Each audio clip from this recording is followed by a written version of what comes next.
দেশ ও বিদেশের সকল হোসাইনি মুসলমানদের প্রতি আমার অন্তরের অন্তঃস্থল থেকে সালাম জানাচ্ছি তিনাদের।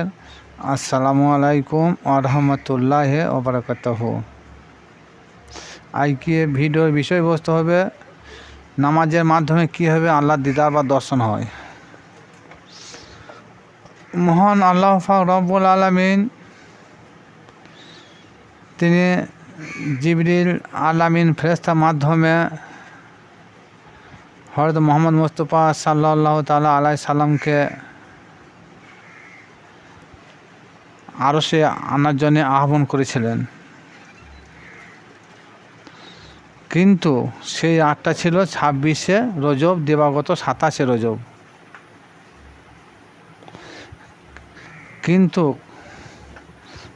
মসজিদুল হারাম থেকে মসজিদুল আকসা প্রথম গমন করলেন।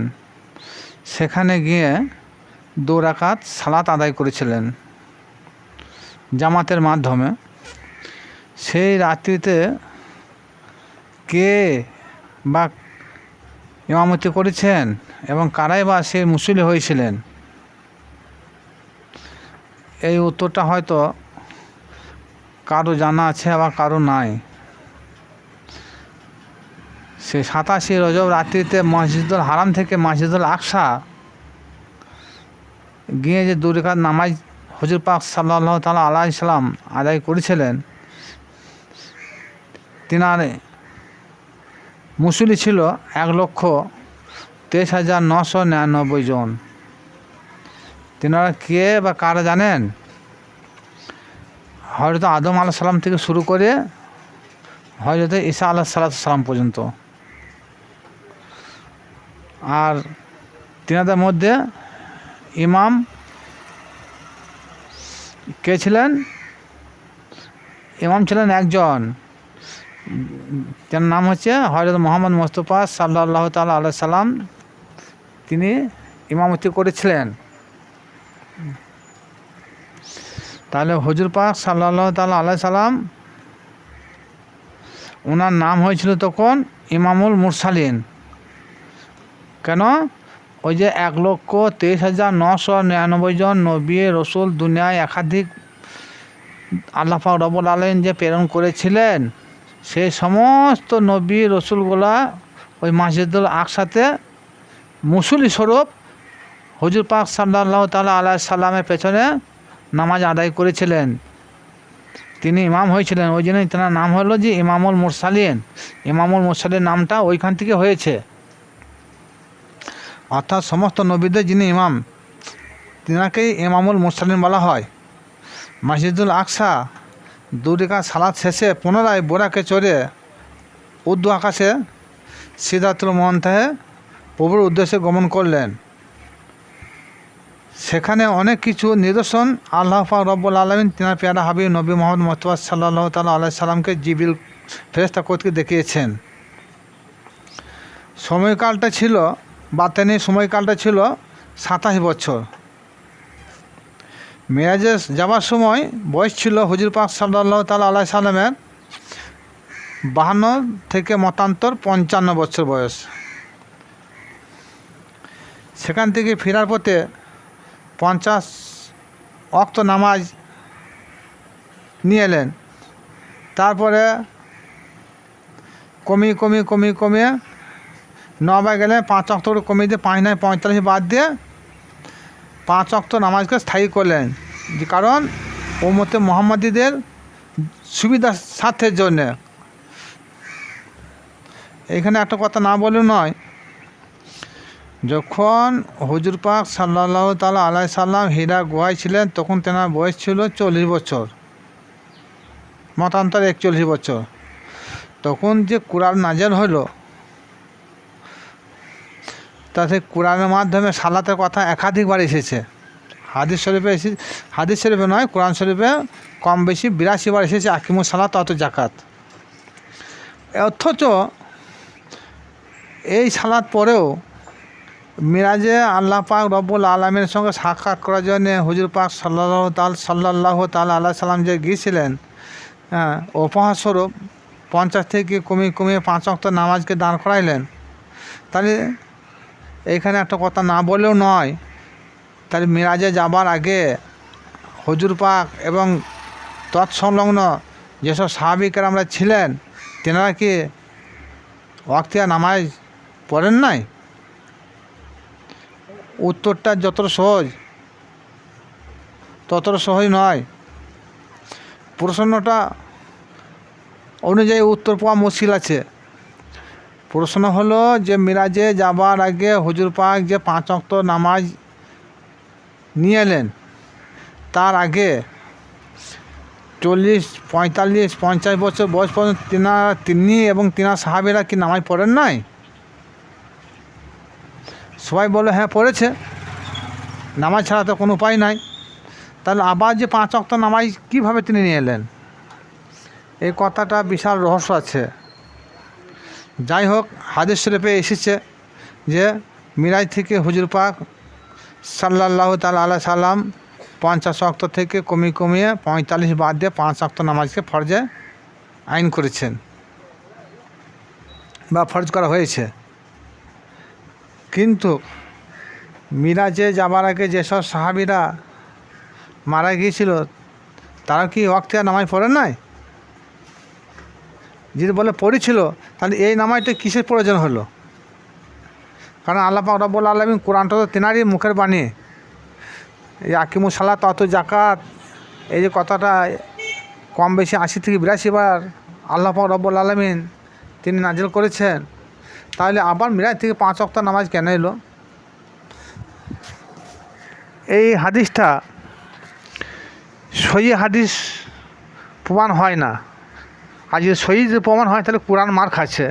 কোরআনে দেখুন একাধিকবার আকিমুস সালাত ওয়াতু যাকাত এই আয়াতটা এসেছে। তাহলে আবার বলছে যা আমার উম্মত, আমার বান্দার জন্য 5 ওয়াক্ত নামাজ আমি ফরজ করলাম, আমি নিয়ে যান। তাহলে এটা কেমন হলো? তা সেই নামাজটা কেমন ছিল আর এই নামাজটা কেমন ছিল? এখন যে মিরাজ থেকে 5 ওয়াক্ত নামাজ যে আনা হয়েছে, এই নামাজটা আমাদের ওয়াক্তিয়া নামাজ, যেটা আমরা সর্বদাই পড়ে থাকি 5 ওয়াক্ত নামাজ। তাহলে ওয়াক্তিয়া নামাজের যে মিরাজ থেকে শুরু হলো, তার আগে কি ওয়াক্তিয়া নামাজ শুরু ছিল না? আর যদি নামাজ ছিল, সে নামাজটার ধাঁচা কারণ কেমন ছিল, নিয়ম কারণ কেমন ছিল? সে নামাজের নিয়ম কারণ আলাদা ছিল। যদিও ছিল, সে নামাজের রুকু সিজদা ছিল না। কিন্তু এই যে মিরাজ থেকে 5 ওয়াক্ত নামাজ নিয়ে এলো, এই নামাজের রুকু সিজদা, কিয়াম, তাশাহুদ, এই নিয়ে ওয়াক্তিয়া নামাজ বা ওয়াক্তিয়া সালাত বলা হয়। যাই হোক, যার যেমন ব্রেন তেনারা ততটাই বুঝলেন, কিন্তু এই বিষয়ে আর যাচ্ছি না। তবে না বলেও নয়, এই যে 5 ওয়াক্ত নামাজ সাহাবীরা তো পড়েন নাই। এই 5 ওয়াক্ত নামাজ বলছে 1 ওয়াক্ত নামাজ কাজা করলে 80 হুকবা দুজকে, আর 1 হুকবা সমান 70,000 বছর। তাই সাহাবীরা যে এই যে ওয়াক্তিয়া নামাজ পড়ে নাই, তারা কি করে জান্নাত যেতে পারে? এটা চিন্তার বিষয় একটা। অথচ এই 5 ওয়াক্ত নামাজ যখন হুজুর নিয়ে এলেন মিরাজ থেকে, আল্লাহ বলল, হে আমার হাবিব, তোমাকে যে 5 ওয়াক্ত নামাজ উপহার দিলাম, এই নামাজে তুমি যেমনি আমার সঙ্গে সাক্ষাৎ বা দিদার দর্শন করলে, তদ্রূপ তোমার উম্মতরা যখন এই ওয়াক্তিয়া নামাজ আদায় করবে, ততবার আমার সঙ্গে মিরাজ বা সাক্ষাৎ বা দিদার দর্শন হবে। কিন্তু আমরা যারা ওয়াক্তিয়া নামাজ পড়ি বা আপনারাও পড়েন, একটু বুকে হাত দিয়ে চিন্তা করেন তো, যে আল্লাহ নবী পাক সাল্লাল্লাহু তাআলা আলাইহি সাল্লাম সরাসরি আল্লাহকে দেখে এলেন, কিন্তু আমরা যে নামাজ পড়ি সরাসরি ওরকম আল্লাহকে দেখতে পাই? কারণ তাহলে আল্লাহ মিথ্যা কথা বললেন? আল্লাহ বলে যাও এ হাবিব, এই 5 ওয়াক্ত নামাজ তোমার উম্মতের জন্য আমি ফরজ করে দিলাম, অথচ তুমি যেমন আমার সঙ্গে দিদার দর্শন করলে, আমি তোমাকে দিলাম, তুমি আমাকে দিলে, তদ্রূপ তোমার উম্মতরা আমাকে দেখবে নামাজের মাধ্যমে। কিন্তু এক বন্ধু কেউ বুকে হাত দিয়ে বলতে পারবে না যে আমরা এই নামাজে গিয়ে আমার আল্লাহকে দেখতে পেলাম। এই দেখার নিয়মকানুনটা এই মসজিদ মাদ্রাসার মক্তবখানায় আলেম ওলামাদের দ্বারা হবে না। দেখার চোখ তৈরি করতে হবে, এই দেখার চোখ তৈরি করতে হলে রসুলের দরবারে যেতে হবে, রসুলের অনুগত স্বীকার করতে হবে, রসুলের মাধ্যমে আল্লাহর দর্শন দিদার কীভাবে পাওয়া যায় সেই শিক্ষাটা গ্রহণ করতে হবে। তবেই হবে নামাজের মধ্যে মিরাজ। আর সালাতু মিরাজুল মুমিনিন, অর্থাৎ মুমিন বান্দাদের সালাতের মাধ্যমে আল্লাহর দিদার বা দর্শন।